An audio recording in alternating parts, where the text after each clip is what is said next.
Hey everyone, RuneCraft 1.5.2 is releasing soon, and in this video I wanted to go over the changes I've made since 1.5.1's update where we removed tin and bronze from the game.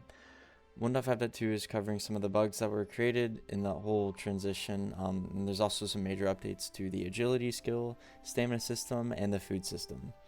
Also, in order to reduce the file size of the add-on, I've pulled all of the biome music from the add-on and I've put it into another add-on, and I've compressed the music disc sound files. So this should have cut the download size of the add-on by, I'm hoping, over 60%. If you want the biome music, you're going to want to search up Sounds of OSRS on CurseForge or MCPEDL. I'll also link it in the description of this video. The current way to obtain agility experience in RuneCraft is by receiving fall damage. However, that changes in 1.5.2. You can now additionally gain experience from sprinting.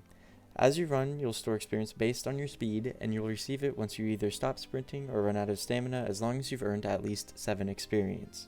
The goal of this change was to make agility experience more accessible in the early game, and experience gained from falling has not been reduced, so you should also level up much faster than before.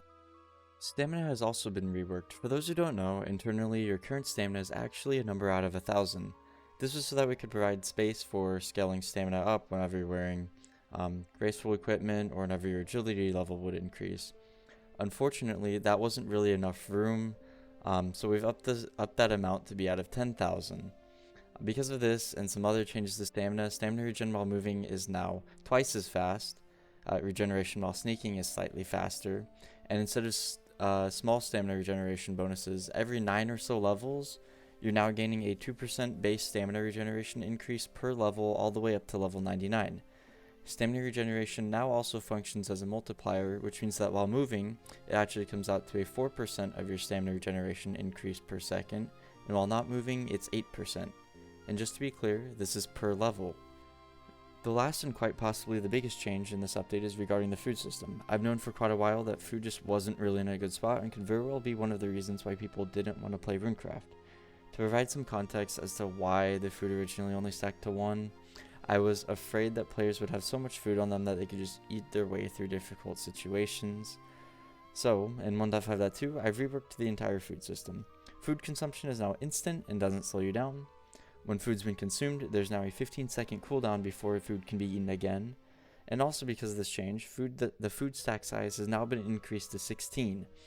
The reason I went with 16 as opposed to 32 or just 64 was because I still wanted to keep the game balanced to some extent, and I feel like this is a good number that does that and also relieves a lot of the stresses of inventory management. These are the major changes coming in 1.5.2, and I'm going to be closely monitoring the feedback on these changes for anything that I may have overlooked. To tease what's coming in 1.5.3, we're looking at making a new block that will allow you to turn unstackable items like potions, previously food, it's on the table, but since it's being stacked up to 16 now, I'm kind of in the boat of not letting that happen. As well as undamaged and unenchanted equipment into stackable forms. That way it's going to be much easier to store them and transport them to other places. Anyways, to stay updated on news, provide feedback, report bugs, or talk to other RuneCraft players, please join the RuneCraft Discord server linked in the description. And thank you for playing. I'll see you all very soon. Bye bye.